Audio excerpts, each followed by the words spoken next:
दूसरा है भगवान शंकर और हरि में भेदभाव रखना।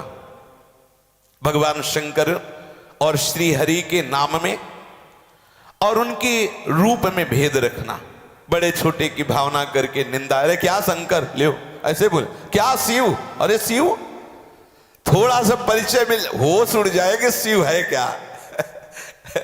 वैसे तो हरि ही शिव है, शिव ही हरि है, शिव हरि में भेद नहीं है।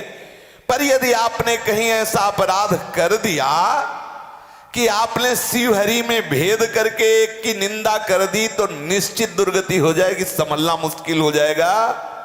भगवान के परम लाडले श्री काकभूषण जी अपना अनुभव बता रहे हैं कि एक बार, हे गरुण जी, मैं दीन मलिन दरिद्र दुखारी उज्जैन गया और उज्जैन में कुछ धन प्राप्ति का उपाय करने लगा, तो भगवान की कृपा से मुझे सदगुरुदेव की प्राप्ति हुई।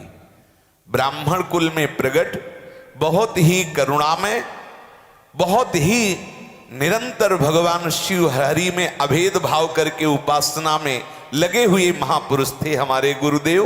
वो विप्र कुल में, ब्राह्मण कुल में प्रकट हमारे सदगुरुदेव, जो सदैव आशुतोष औढ़रदानी महादयालु भगवान महादेव की उपासना में रत रहते। उनके कोई दूसरा और कार्य नहीं, केवल भगवान शिव को प्रसन्न करना। परम साधु, परमार्थ तत्व के ज्ञाता और वे अनन्य उपासक भगवान शंभु के, पर श्री हरि से बहुत प्रेम करने वाले, श्री हरि की निंदा करने वाले नहीं। प्रभु श्री हरि के श्रीमुख के वचन है कि शिवद्रोही मम दास कहावा, सो नर मोह सपने नहीं भावा। यदि शंकर से द्रोह करे मेरा दास कहावे, तो स्वप्न में नहीं भाता। और इधर आप देख लीजिए, शिव प्रेमी काकभूषण जी और हरि से द्रोह करने लगे, दुर्गति हो गई। भगवान गुरुदेव जी ने बहुत कृपा करी और मेरे ऊपर दयालुता दिखाकर, जैसे बच्चे को पढ़ाया जाता है ऐसे मुझे समझाते। मैं बाहर से प्रणाम नम्रता दिखाता, लेकिन हृदय में कपट रखता। अगर सेवा कपट रख के की जाती है तो फलीभूत नहीं होती। जैसे कर्ण ने कपट करके भगवान परशुराम से अस्त्र विद्या प्राप्त कर ली, लेकिन जिसके लिए प्राप्त की उसी समय विस्मृत हो गई। जहां प्रधान बात के लिए अस्त्र विद्या प्राप्त की थी वो भूल गई। अस्त्र कपट करके की हुई सेवा जिस लक्ष्य से की जाती उस लक्ष्य की प्राप्ति नहीं होने देती। मैं कपट पूर्वक गुरुदेव भगवान की सेवा करता। वो बड़े दयालु, नीति के साक्षात घर थे। बाहर से मुझे नम्र देख करके पुत्र की भांति समझाते। सदगुरुदेव भगवान ने मुझे शिव मंत्र का उपदेश किया और भी कैसे मंत्र हमारे हृदय में विशेष रूप से प्रभाव डाल सके, ऐसे शुभ उपदेश किए। मैं भगवान शंकर जी के मंदिर में जाकर गुरु प्रदत्त शिव मंत्र का जप करता, पर हृदय में दंभ रखता और अभिमानी था। मेरे हृदय में घमंड था, बड़ा मैं दुष्ट। जब आज काकभूषण जी को गरुण जी से बताते समय उस समय की बात याद आ रही है तो हृदय में बड़ी जलन हो रही। कह रहे मैं बड़ा दुष्ट, बड़ा मैं नीच, पाप मलिन बुद्धि वाला, मोहवश मैं जहां हरि भक्तों को देखता तो मेरे हृदय में जलन होने लगती और मैं हरि भक्तों की और भगवान श्री हरि की निंदा करता, द्रोह करता। मेरे गुरुदेव मेरे आचरण देखकर बहुत दुखी थे। वे मुझे रोज समझाते, भली भांति से समझाते, लेकिन मैं उल्टा ही समझता। मैं कुछ भी उनकी बात नहीं मानता। अत्यंत क्रोध करके उनको भी उत्तर देने की चेष्टा करता। मोहि उपजत अति क्रोध। जब गुरुदेव समझा रहे थे तो मेरे हृदय में उनके प्रति भी क्रोध होता। हे गरुड़ जी, दंभी को कभी नीति अच्छी नहीं लगती। दंभ पाखंड करने वाले को सत्य बात चुभती है, बुरा लगता है। गुरु जी मुझे बहुत समझाते, पर हे गरुड़ जी महाराज, मैं बड़ा दुष्ट मलिन स्वभाव वाला, गुरु जी के समझाने पर क्रोध करता। गुरु जी मेरे आचरण देखकर बहुत दुखित हुए। एक बार गुरुजी ने मुझे बुलाया और बहुत प्रकार से परमार्थ की शिक्षा देते हुए कहा कि बेटा, भगवान शिव की भक्ति का फल है कि भगवान श्री हरि के चरणों में अविरल भक्ति हो जाए। तुम हरि से द्रोह करते हो, हरिजनों की निंदा करते हो। प्रभु श्री हरि के चरणों में प्रेम हो जाए, अविरल भक्ति हो जाए, ये भगवान शिव की भक्ति का फल है। भगवान शंकर, ब्रह्मादि बड़े बड़े महापुरुष भगवान रघुनाथ जी के चरणारविंद की उपासना करते हैं। नीच मनुष्यों की तो बात ही क्या है। ब्रह्मा जी और शिव जी जिनके चरणों के प्रेमी हैं, अरे अभागे, तू उनसे द्रोह करता है। सावधान हो जा, काहे को इतना बड़ा अपराध कर रहा है। जब गुरुजी ने ये कहा कि ब्रह्मा और भगवान शिव जिनकी चरण आराधना करते हैं, ये बात सुनते ही हे पक्षीराज, मेरा हृदय क्रोध से युक्त हो गया। मैं नीच विद्या पाकर ऐसे घमंड से युक्त हो गया जैसे दूध पिलाने पर सांप का और जहर बढ़ जाता है। मैं अभिमानी, कुटिल, दुर्भाग्य, कुजाति, इसलिए काकभूषुंडी जी बोल रहे हैं पीछे की बात, या हाय हाय गुरुदेव इतने कृपाल और मैं कैसा। मैं अभिमानी, कुटिल, दुर्भाग्य, कुजाति, दिन रात गुरु जी से द्रोह करने लगा, अपने सदगुरुदेव से द्रोह करने लगा कि हमारे गुरुदेव ये कहते हैं कि शिव और ब्रह्मा प्रभु श्री हरि के सेवक हैं। मैं इस बात को नहीं मानता और गुरु की अवहेलना करने लगा। पर गुरु जी अत्यंत दयालु थे। उन्होंने क्रोध ना करके मेरे द्रोह करने पर भी मुझे बार बार समझाया, बार बार उत्तम शिक्षा दी। पर हे गरुण जी महाराज, नीच मनुष्य जिससे बड़ाई पाता है सबसे पहले उसी का नाश करता है। नीच मनुष्य जिससे बड़ाई पाता है सबसे पहले उसका नाश करता है। आग से उत्पन्न हुआ धुआं मेघ की पदवी पाकर उसी आग को बुझा देता है। धूल रास्ते में निरादर से पड़ी रहती है, चलने वालों के पैरों के नीचे वो लात का प्रहार सहती है। लेकिन जब वायु कृपा करता है और उसी धूल को उड़ाता है तो धूल सबसे पहले वायु को गंदा करती है और फिर बड़े बड़े महान राजा आदि के नेत्रों में, किरीटों में जाकर के बसती है। हे पक्षीराज गरुण, बुद्धिमान पुरुष को चाहिए कि नीच पुरुषों का कभी संग न करे। बड़े बड़े विद्वान, नीति निपुण महापुरुष ऐसा कहते हैं कि न दुष्ट से कलह अच्छी और न दुष्ट से प्रीति अच्छी। इसलिए ऐसे दुष्ट स्वभाव वालों से उदासीन रहना चाहिए। दुष्ट को कुत्ते की तरह दूर से त्याग देना चाहिए। खल पर हरी स्वान की नाई, दुष्ट को कुत्ते की तरह दूर से ही त्याग देना चाहिए। कैसे बताऊं महाराज, मैं बड़ा दुष्ट, हृदय में कपट, कुटिलता भरी हुई, इसलिए ऐसे दयालु गुरुदेव का मैंने अहित किया। वो मुझे बार बार समझाते लेकिन उनका उपदेश मुझे सुहाई न देता। एक दिन की बात है, मैं भगवान शंकर के मंदिर में बैठा हुआ गुरु प्रदत्त शिव मंत्र जप रहा था। उसी समय मेरे गुरुदेव भगवान पधारे।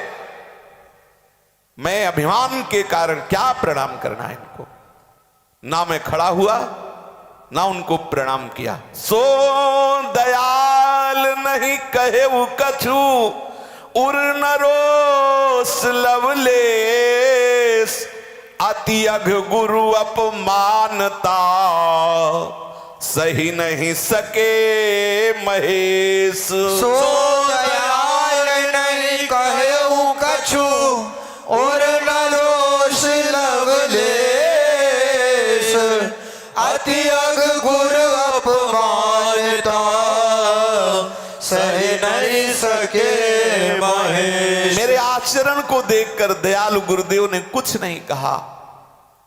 उनको लेश मात्र भी, जो मानापमान से उठे हुए महापुरुष हैं, वो हमें उठकर प्रणाम करे ऐसी आकांक्षा ही नहीं, तो उनको रोष काहे को आवे। लेकिन उसी समय गुरु का अपमान होने के कारण भगवान शिव सह नहीं सके, भगवान महादेव जी उस अपमान को सह नहीं सके। भगवान शंकर ने तत्काल आकाशवाणी की, अरे मूर्ख हतभाग्य अभिमानी, यद्यपि तेरे गुरुदेव समदर्शी महापुरुष हैं, उनको तेरे ऊपर क्रोध नहीं आया क्योंकि महान कृपालु चित्त के हैं, यथार्थ ज्ञानी हैं, पर मूर्ख मैं तुझे शाप दूंगा, मैं तुझे दंड दूंगा, क्योंकि नीति विरोध मुझे अच्छा नहीं लगता। अरे दुष्ट, यदि मैं तुझे दंडित ना करूं तो मेरा वेद मार्ग भ्रष्ट हो जाएगा। मूर्ख जो गुरु से ईर्ष्या करता है, करोड़ों युगों तक रो नरक भोगना पड़ता है, फिर वहां से मैं उसे नरकों से निकालकर तिर्यक पशु पक्षी की घृणित योनियों में डालता हूं, 10,000 जन्मों तक उसे दुख देता हूं। अरे पापी, तू गुरुदेव के पधारने पर अजगर के समान बैठा रहा, जा दुष्ट, तेरी बुद्धि पाप से ढक गई, इसलिए तो सर्प हो जा, मैं शाप देता हूं। और ये अधम से भी अधम इस अधोगति नीची योनि सर्प योनि को पाकर किसी खोखले पेड़ में जाकर रहे। गुरुजी ने जे भी ये शाप सुनाओ तो बड़े दयालु हाहाकार कर पड़े और मेरा शरीर थर थर कांप रहा था, भयंकर ताप हृदय में प्रकट हुआ। अब मैं क्या कर सकता हूं? लेकिन मेरे सदगुरुदेव भगवान परम कृपालु, मेरे गुरुदेव कितने कृपालु हैं। करि दंडवत सप्रेम द्विज, शिव सन्मुख कर जोरी, विनय करत गद गद स्वर, समुझी घोर गति मोरी। करि दंडवत सप्रेम द्विज, शिव सन्मुख कर जोरी, विनय करत गद गद स्वर, समुझी घोर गति मोरी। परम कृपालु गुरुदेव भगवान ने तत्काल भगवान शिव के मंदिर में शिव के श्री विग्रह को साष्टांग दंडवत किया और हाथ जोड़कर मेरी भयंकर दुर्गति देख करके मेरे कल्याण के लिए भगवान शिव से विनय करने लगे। ये बहुत सूक्ष्म विषय है। कोई कहीं से भी आया हो, निश्चित भगवान महादेव जी की कृपा उस पर हुई जन्म जन्मांतर में, तभी वो श्री कृष्ण या श्री राम चरणारविंद की भक्ति से युक्त हुआ है। श्री कृष्ण चरणारविंद की भक्ति भगवान महादेव जी की कृपा का फल है। अहंकार के अधिष्ठात्र देवता परम वैष्णवाचार्य भगवान शिव कृपा ना करे तो कोई हरि भक्ति की तरफ बढ़ भी नहीं सकता। जितने बड़े बड़े महापुरुष हुए हैं प्रगट में, अभी वर्तमान के कुछ समय पहले आप देखो उनके चरित्र। पूज्य श्री राधा बाबा परम एकाग्रता पूर्वक अनन्य भाव से शिव उपासना की, उसका परिणाम कि निकुंज रस में डूब गए। नरसिंह मेहता जी भगवान शिव की शरण में गए, सीधे भगवान उनको नित्य रास में प्रवेश करा दिया। प्रायः भगवान शिव की कृपा से इस भक्ति मार्ग में प्रवेश होता है। इस जन्म में नहीं तो किसी जन्म में शिव आराधना हुई तभी वो आगे बढ़ता, द्रोह का तो प्रश्न ही नहीं है। जब भगवान शिव ने ऐसा कहा, वसुदेव जी जो पूर्व जन्म में है उनको शाप दिया, तब तो वो थर थर कांपने लगे। गुरुदेव ने जे भी भयंकर शाप सुना, हृदय विदीर्ण हो गया। हाय, इसको बहुत बार समझाने की चेष्टा की पर ये मेरी बात नहीं माना। अब देखो दुर्गति हो जाएगी। तत्काल साष्टांग प्रणाम किया भगवान शिव को और भगवान शिव का स्तवन परम मंगल हो इस शिष्य का, इसके लिए कर रहे हैं। कल इस रुद्राष्टक का गायन हुआ था। उसका भाव ये है, उन सदगुरुदेव भगवान ने प्रेम से भगवान शिव को रिझाया कि हे मोक्ष स्वरूप, हे मोक्षाधिपति, अर्थात जो आपकी शरण में आए उसे द्वंद्वों से मुक्त कर देने वाले देवाधिदेव महादेव, हे विभु, हे व्यापक, हे ब्रह्म, हे वेद स्वरूप, हे ईशान दिशा के ईश्वर, हे सबके स्वामी शिव, मैं आपको नमस्कार करता हूं। निज स्वरूप में सदैव स्थित रहे, कभी माया आपका स्पर्श नहीं कर सकती। माइक त्रिगुणों से ऊपर उठे हुए, त्रिगुणातीत, भेद रहित, इच्छा रहित, चेतन आकाश के समान और दिगंबर रहने वाले, मैं आपको भजता हूं, मैं आपको प्रणाम करता हूं। आप ही निरांकार हो, आप ही ओंकार हो, आप ही सबके मूल हो, आप ही तुरी अवस्था हो, आप वाणी ज्ञान और इंद्रियों से परे हो, आप ही कैलाशपति हो, आप ही काल हो, महाकाल हो, विकराल हो। हे कृपालु, हे गुणों के धाम, हे संसार से परे महापरमेश्वर, मैं आपको नमस्कार करता हूं। आप प्रसन्न हो जाओ। जो हिमाचल के समान गौरवर्ण गंभीर स्वभाव, शरीर में करोड़ों कामदेवों की कांति को धारण करने वाले शोभा समुद्र, जिनके सिर पर सुंदर भगवती गंगा जी विराजमान, जिनके ललाट पर द्वितीया का चंद्रमा, जिनके गले में नागों की राज वासुकी नाग माला की तरह सुशोभित है, ऐसे महादेव को मैं प्रणाम करता हूं। जिनके कानों में कुंडल हिल रहे हैं, सुंदर भ्रकुटी, विशाल विशाल नेत्र, प्रसन्न मुख, नीलकंठ, दयालुता से भरे हुए, सिंह चर्म का वस्त्र धारण करने वाले, मुंडों की माला पहनने वाले, सबको प्यार करने वाले कल्याण के स्वामी भगवान शिव को मैं भजता हूं। हे प्रचंड रुद्र रूप, श्रेष्ठ तेजस्वी परमेश्वर, अखंड अजन्मा, करोड़ों सूर्यों के समान तेज से युक्त, त्रिशूल को धारण करने वाले, तीनों शूलों को निर्मूल करने वाले, मैं प्रेम के द्वारा भवानीपति भगवान महादेव की आराधना करता हूं। कलाओं से परे कल्याण स्वरूप, कल्प का अंत करने वाले, प्रलयंकारी, सज्जनों को आनंद प्रदान करने वाले, त्रिपुर के शत्रु, सच्चिदानंद घन, मोह को हरने वाले, मन को मत डालने वाले कामदेव के शत्रु, हे प्रभु प्रसन्न होइए, प्रसन्न होइए। जब तक उमा के नाथ महादेव के चरणों का आश्रय नहीं होगा, तब तक मनुष्य को इस लोक और परलोक में कहीं शांति प्राप्त होने वाली नहीं, ना उनके तापों का नाश होता है। अतः हे समस्त जीवों के हृदय में निवास करने वाले प्रभु महादेव प्रसन्न होइए। मैं ना तो योग जानता हूं, न जप, ना तप, ना पूजा। हे शंभो, मैं तो केवल आपको नमस्कार करता हूं। प्रभु, बुढ़ापा, जन्म मृत्यु के दुख समूह से जलते हुए मुझ दुखी को दुख से रक्षा कीजिए। हे ईश्वर, हे शंभो, हे महादेव, मैं आपको नमस्कार करता हूं। इस तरह से उन सदगुरुदेव ने शिष्य की रक्षा के लिए भगवान महादेव जी का स्तवन किया।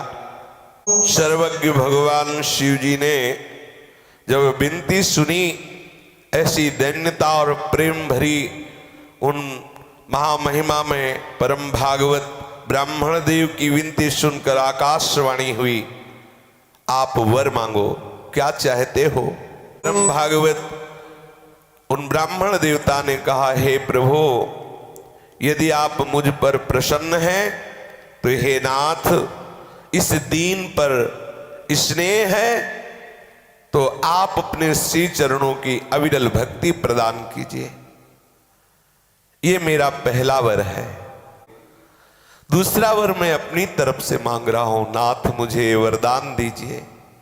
क्या वरदान। प्रभु, ये जीव आपके माया के वशीभूत होकर के निरंतर भूला हुआ, आपका विस्मरण किया हुआ भटक रहा है। प्रभु, ये माया ग्रसित, अज्ञान ग्रसित जीव कौन कौन सा अपराध नहीं कर सकता। ये भूला हुआ है, बेचारा है। प्रभु, इस पर गुस्सा मत कीजिए, क्रोध मत कीजिए। नाथ, दीनों पर दया करने वाले, माया ग्रसित, अविद्या ग्रसित जीव से प्रतिपल गलती हो रही है। हे दयालु, आप दया कीजिए। हे कल्याणकारी महादेव, आप कृपा कीजिए। नाथ, आपने जो इसको साप दिया, मैं ये नहीं कहता कि वो मिटा दीजिए, पर इसको कष्ट ना हो। देखो कितने कृपालु गुरुदेव। प्रभु, इसको कष्ट ना हो। बड़ी भयंकर सर्पयोनि कष्ट में व्यतीत करती है, कैसा कैसा उसको कष्ट मिलता है, हजारों वर्ष पड़ा रहता है। नाथ, जन्मते मरते दुष्य दुख होता है। ऐसी अधो योनि को ये जो प्राप्त हुआ, मैं ये नहीं कहता आप साप मिटा दीजिए, लेकिन ये साप का समय थोड़ा कर दीजिए, और इसको जो कष्ट होगा वो कष्ट ना हो। प्रभु आप कृपा करो, जन्मते मरते जो दुष्या दुख होता है उसे ये दुख ना व्यापे, आप कृपा कर दो प्रभु। ये माया ग्रसित भूले हुए जीव हैं। ऐसा सदगुरुदेव ने दूसरा वर भगवान शिव से मांगा। तो भगवान शिव कृपा निधान परम कल्याण स्वरूप है। गुरुदेव के वचन सुन करके बहुत प्रसन्न हो। देखो गुरुदेव का हृदय कैसा है। श्री सदगुरुदेव भगवान ने शिष्य पर कृपा करके भगवान महादेव जी से वरदान मांगा कि हे नाथ, इस पर कृपा करो, ये जो आपने भयंकर इसे शाप दिया, ये इस साप के महान दुख से बच जाए। कृपा निधान जिससे इसका परम कल्याण हो वही आप विधान कर दो।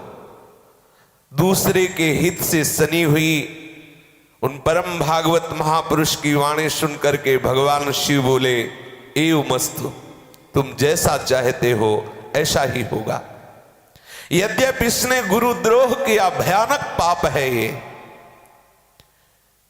पर आप इस पर कृपा कर रहे हैं, तो जो मैंने क्रोध करके शाप दिया, तुम्हारी साधुता से, तुम्हारी कृपा से अब मैं इस पर विशेष कृपा करता हूं।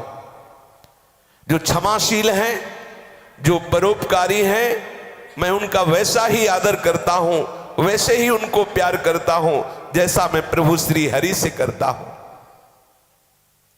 मेरा साप व्यर्थ तो नहीं जाएगा, ये 1000 जन्म सांप की योनि प्राप्त करेगा, परंतु बहुत जल्दी जल्दी। और जो जन्मने मरने में दुख होता है वो इसे जरा भी नहीं व्यापेगा। और मैं प्रसन्न होकर इसे वरदान देता हूं, किसी भी जन्म में इसका ज्ञान बाधित नहीं होगा, अबाध ज्ञान इसका होगा। और फिर काकभूषण जी कह रहे हैं, मुझे संबोधित करते हुए महादेव जी ने कहा, हे शूद्र, मेरा वचन सत्य होता है, मैं जो कह रहा हूं सत्य है, तो निर्भय हो जा, अब कांपना बंद कर दे। ऐ शूद्र, इसलिए संबोधन कर रहे हैं कि इसकी मलिन बुद्धि जो गुरुद्रोह किया, इसलिए भगवान शिव इसे ऐसे शब्दों से संबोधन कर रहे हैं। मैं विशेष कृपा इसलिए कर रहा हूं कि तेरे गुरुदेव तेरे हित के लिए मेरे से प्रार्थना किया, और दूसरी बात, तेरा जन्म अवधपुरी में हुआ है, तू अयोध्या में जन्मा है मेरे प्रभु श्री राम के नगर में।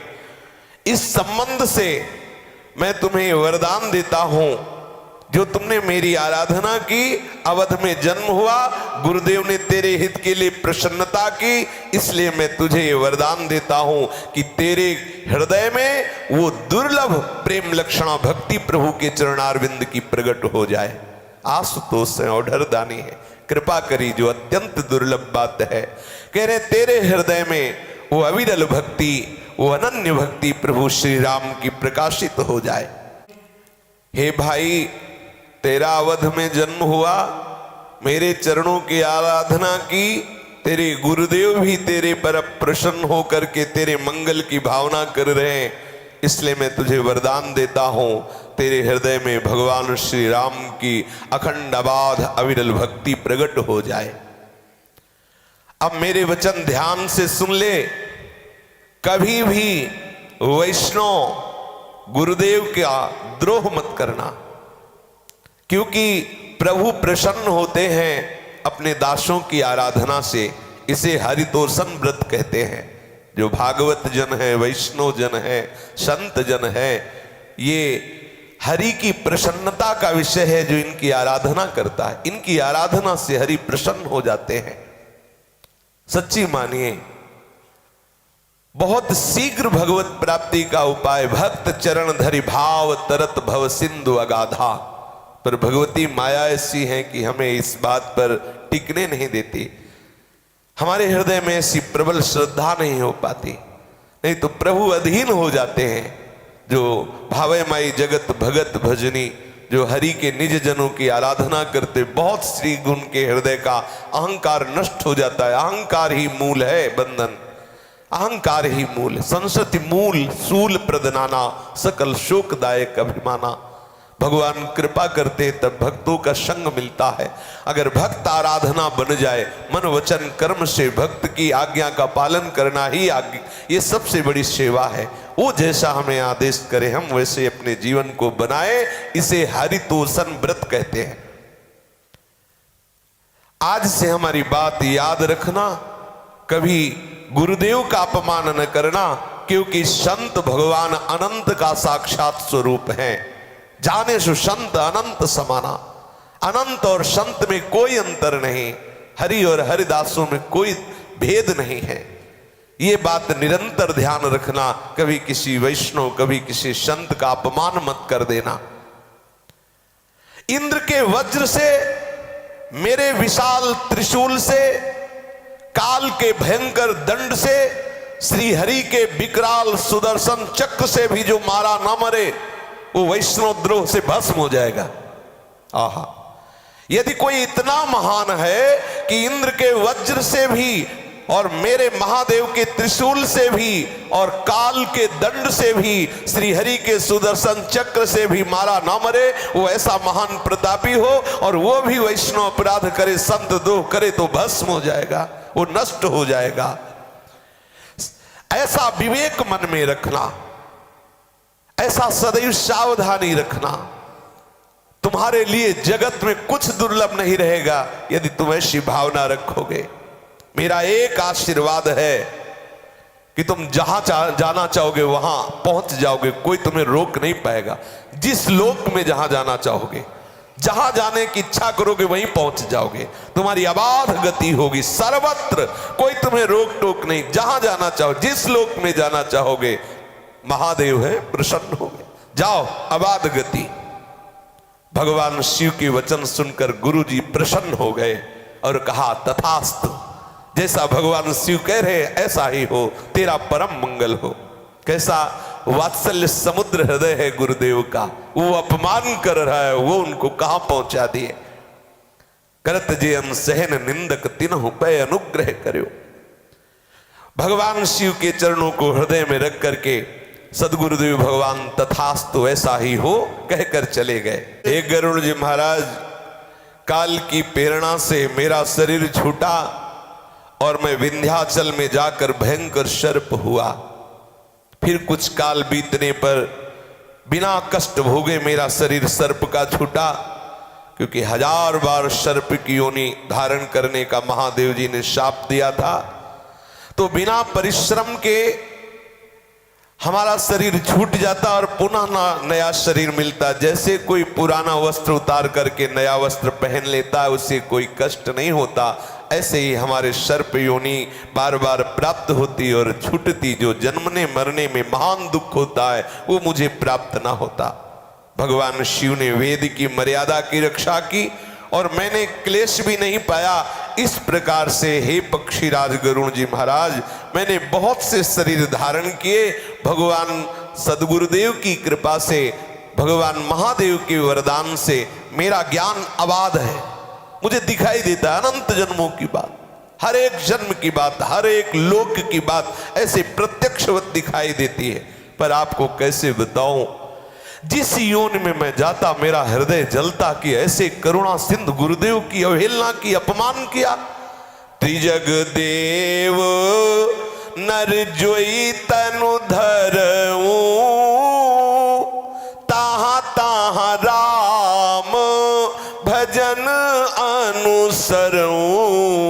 त्रिजग देव नर जोई तनु धरऊं, ताह ताह राम भजन अनुसरूं। एक सूल मोहि बिसर न काऊ, गुरु कर कोमल शील सुभाऊ।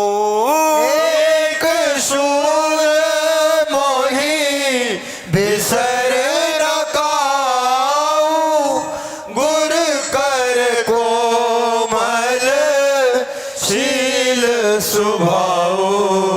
कभी पक्षी बनता, कभी पशु बनता, न जाने कितनी योनियों में भटकता रहा। कभी देवता बनता, कभी मनुष्य शरीर का धारण करके भटकता रहता। मेरा जो हृदय है वो भगवान शिव की कृपा से शरीर तो विविध धारण करने को मिले, कभी पशु, कभी पक्षी, कभी देवता, कभी मनुष्य, लेकिन भगवान शिव की कृपा से भगवती स्मृति का तार नहीं टूटा, क्योंकि अविरल भक्ति का वरदान भगवान शंकर ने दिया। एक सूल मेरे हृदय में सदैव चुभता रहता कि मैं कितना नीच अपने गुरुदेव से द्रोह किया, और ऐसे कोमल स्वभाव गुरुदेव, ऐसे करुणा समुद्र गुरुदेव, बस वो मेरे हृदय को खाए जाता हर योनि में, क्योंकि ज्ञान आबाद था। तो जहां स्मृति आती तहां ये आता, अरे मैंने गुरुदेव का अपमान किया, ऐसे करुणा समुद्र गुरुदेव से द्रोह किया, वो मेरे हृदय को सदैव दुखी बनाए रहता। इतने जन्म बीतने के बाद भी वो गुरुद्रोह का हमारे हृदय में कष्ट रहा कि मैंने ऐसे करुणा समुद्र गुरुदेव से द्रोह किया। अब विशुद्ध कृपा का उदय हुआ, जिसे पुराण, वेद और देवता भी दुर्लभ योनि बताते हैं। मनुष्य योनि में उत्तम कुल ब्राह्मण के यहां जन्म लेना और उसमें भगवान की भक्ति से युक्त होना, यह अंतिम जन्म है। चरम देह द्विज कै में पाई, सुर दुर्लभ पुराण श्रुति गाई। वेद, पुराण और देवता भी गाते हैं कि ऐसा संयोग बड़ा दुर्लभ होता है। परम पवित्र उत्तम कुल भगवत आराधना से युक्त ब्राह्मण कुल में जन्म हो और हृदय में प्रभु की भक्ति हो, बोले चरम देह है, इससे बढ़कर कोई परम लाभ नहीं। यदि ऐसा अवसर आ गया, अंतिम समय है, बना लो अपना काम। वैसे तो प्रत्येक मनुष्य का अधिकार है भगवत प्राप्ति करना। पुरुष नपुंसक नारी वा जीव चराचर कोय, सर्व भाव भज कपट तजी, मोहि परम प्रिय सोय। मैंने अंतिम चरम अवस्था का शरीर ब्राह्मण के घर जन्म हुआ और भगवान शिव गुरुदेव की कृपा से मेरे हृदय में राम भक्ति का प्रबल रूप जागृत हो गया। मेरा अंतिम शरीर प्रकट हुआ ब्राह्मण के घर में। अब मैं बाल्यावस्था से ही भगवान महादेव जी की कृपा से जो हृदय में हमारे राम भक्ति थी उसका प्रभाव जागृत हुआ। मैं बच्चों के साथ खेलता, लेकिन रघुनायक की बाल लीला, जो प्रभु श्री राम बाल लीला में जैसे खेलते वैसे ही मैं उन्हीं लीलाओं का अनुकरण करके खेलता। थोड़ा जब सयाना हुआ तो मेरे पिता लौकिक पढ़ाई पढ़ाने लगे। मैं समझता, सुनता, विचारता, क्या ये सार है लौकिक पढ़ाई? नहीं पढ़ना मुझे, ऐसी पढ़ाई नहीं पढ़ना जिसमें बार बार जन्मे और मरे फिर पढ़े। मैं ऐसी पढ़ाई पढ़ूंगा कि अनंत जन्मों में भी उसका विस्मरण ना हो। मैं विचार करता कि क्या ये पढ़ाई सत्य है, क्या ये पढ़ाई जीवन का परम लाभ है? अब मेरे को वो पढ़ाई बिल्कुल अच्छी नहीं लगती। मेरे मन की सकल वासनाएं भाग गईं, केवल भगवान श्री राम के चरणों में लय लग गई। अब तो केवल मेरे हृदय में भगवान श्री राम के प्रति पूर्ण समर्पण लव लग गई। गरुड़ जी, कहिए कौन ऐसा अभागी होगा जो कामधेनु को छोड़कर गदही का सेवन करे? बिल्कुल हृदय की बात कह रहे हैं कि पिताजी जो विद्या पढ़ा रहे हैं वो है गदही, विश्व का भार ढोने वाली, और जो महादेव जी ने विद्या दी वो है कामधेनु, अर्थात भगवत ज्ञान है कामधेनु और विषय ज्ञान ऐसा। काकभूषुंड जी कह रहे हैं कौन ऐसा अभागा होगा जो कामधेनु को छोड़कर गदही की सेवा करे। बस मैंने विचार किया, प्रेम मगन रहने लगा। पिताजी पढ़ा पढ़ा के हार गए, बिल्कुल न सुनता न पढ़ता। ऐसे ही जड़ भरत जी के प्रसंग में आता है, वो लाख बार सिखाने की चेष्टा करते, जड़ भरत जी ने कहा बस सीख गया जो सीखना था। जब माता पिता काल के वश हो गए अर्थात पधार गए, तब मैं भक्तों की रक्षा करने वाले भगवान श्री राम का भजन करने के लिए घर छोड़ दिया, वन चला गया। जहां जहां महात्माओं के आश्रम देखता वहां जा जाकर उनको साष्टांग प्रणाम करता, उनके चरणों में बैठता और भगवत चर्चा करते सुन सुन करके आनंदित होता। कभी कभी हम प्रभु श्री राम की लीलाओं के विषय में प्रश्न करते, वो प्रभु की महिमामयी लीलाओं का गायन करते, सुनकर मुझे बहुत आनंद होता। अब तो श्री हरि के सर्वदा गुण सुनता और गान करता हुआ वन वन में घूमता, मुनियों के आश्रम में जानता जाता। भगवान महादेव जी के वरदान के कारण मेरी अबाध गति थी, जहां मैं चाहता वहीं पहुंच जाता।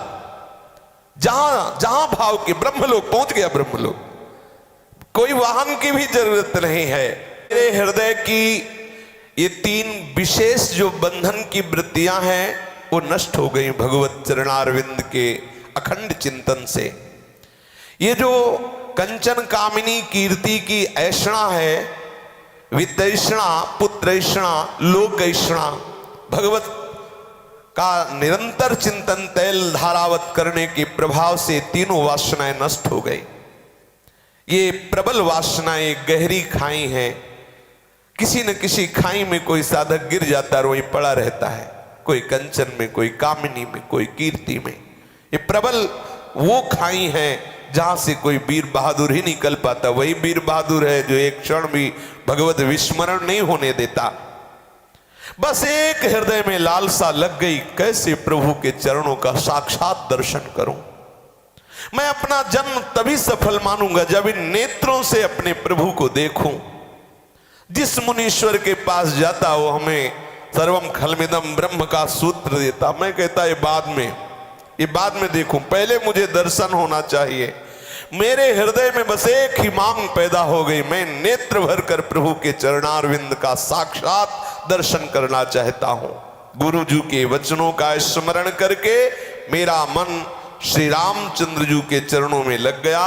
मैं क्षण क्षण में नया नया प्रेम प्राप्त करता हुआ श्री रघुनाथ जी का यश गाता फिरता। भगवान शिव और श्री हरि में, उनके नाम में जो भेद दृष्टि करता है वो नामापराध को प्राप्त होता है।